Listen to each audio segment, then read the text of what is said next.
What's up everyone? Today we are going to take you through an installation manual of Corehan doubled-in car stereo set. The vehicle we are going to install the set in is a 2013 Kia K3. Let's get started.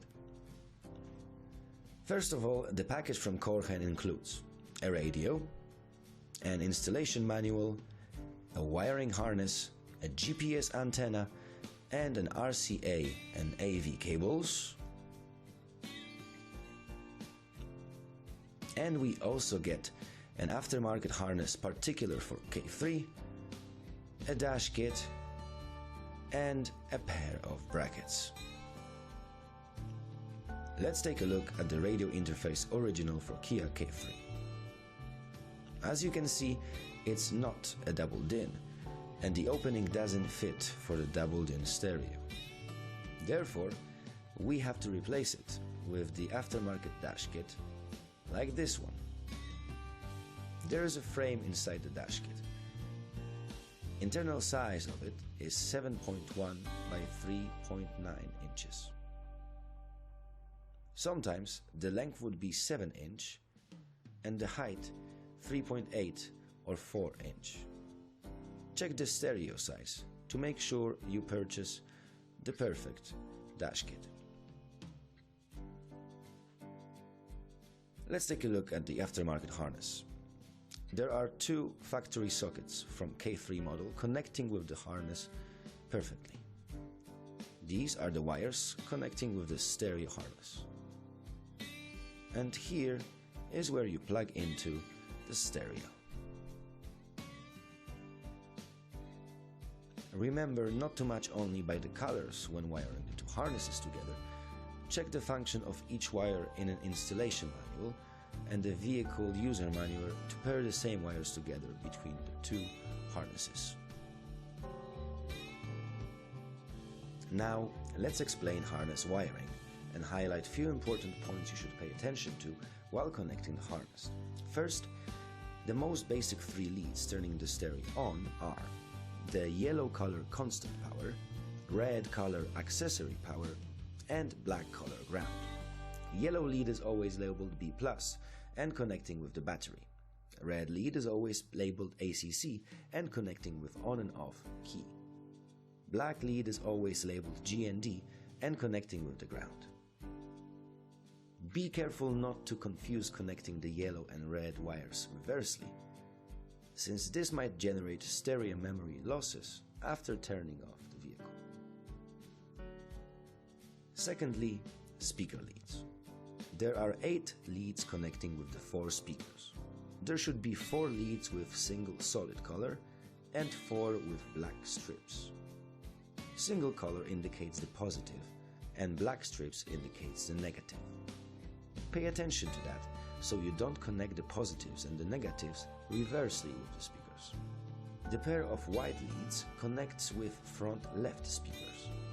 Gray leads connect with front right speakers, green leads connect with rear left speakers, and finally purple leads connect with rear right speakers.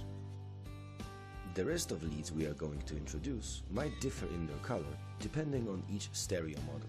Please do not recognize the lead only by its color, but also check the information in the installation manual.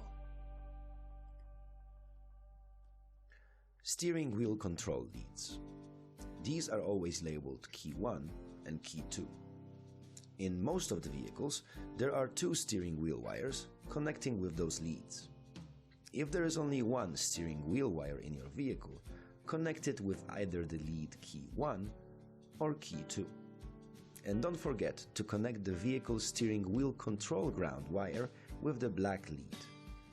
If you need to install an ASWC interface for your vehicle, try to select an interface that supports converting the steering wheel control signal into an analog signal.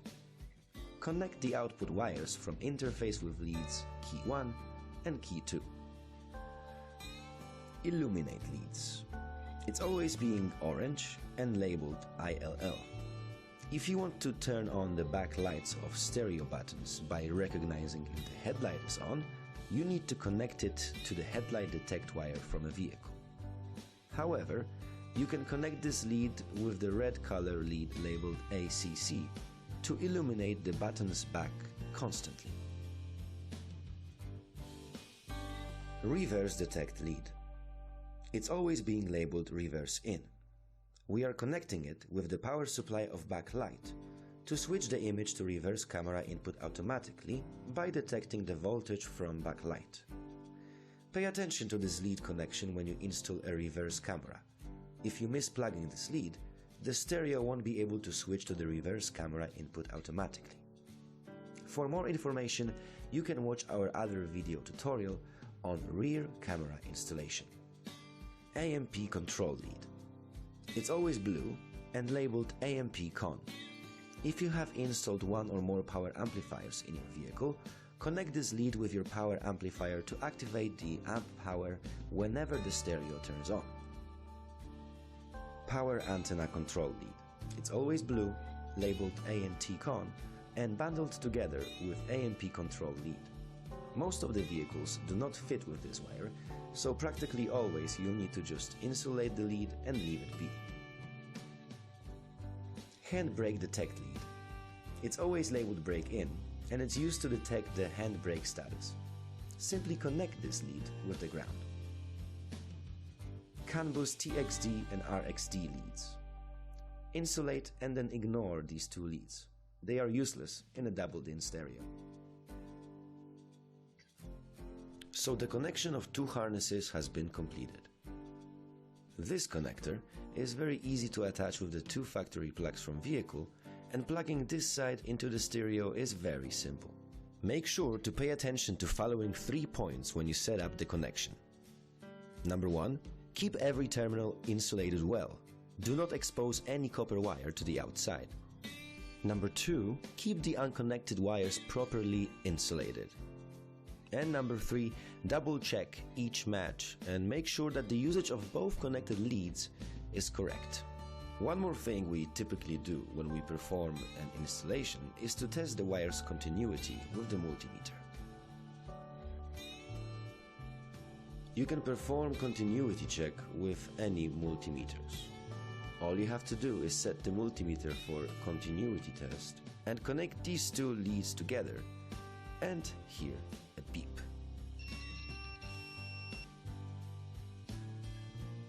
We will use that to test the wire and make sure our connection is good. Here's an example. Let's go ahead and test the red ACC lead. We do that by placing the port into the back of harness through the red lead and connecting the other port right over here. Then we double check if we could hear a beep. There it is. So that's the continuity check for you. Okay, we have removed the factory radio from the dashboard with the tools like these. You can easily find them on Amazon or eBay.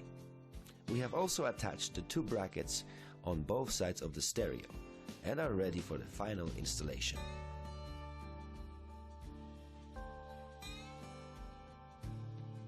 These are the two connectors we connect with the aftermarket harness.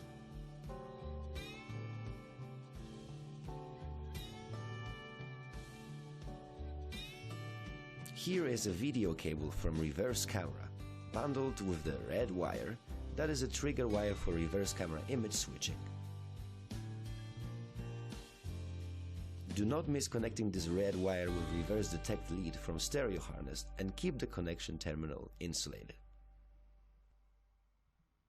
Alright, plug the harness into the stereo. Connect a GPS antenna port.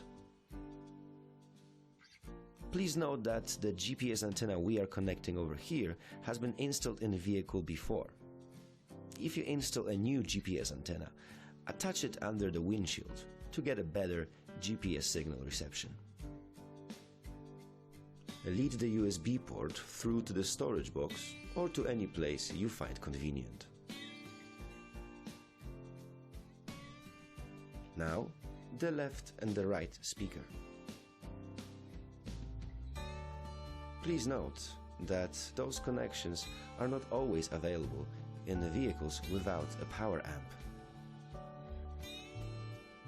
now the reverse camera video input. Pay attention not to connect the reverse camera video cable with the cable labeled video in, but connect it with a cable labeled reverse camera in. Finally, connect the radio antenna and install the stereo inside the dash.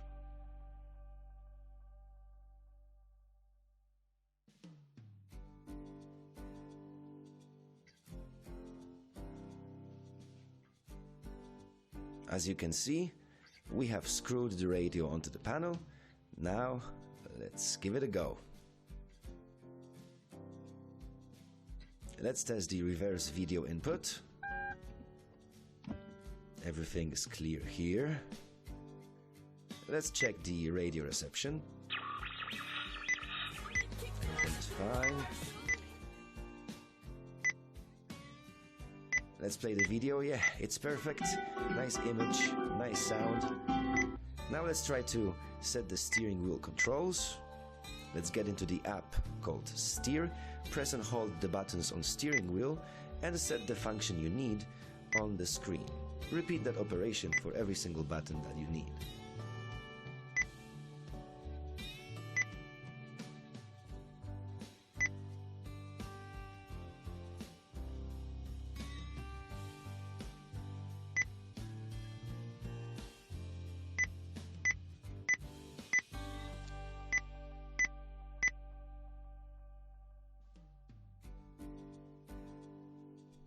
Alright, finally, let's cover the dash kit and installation is complete.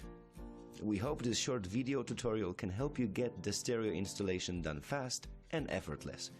If you have any questions or need technical support, please contact us via our website www.corehan.com. Thanks for watching.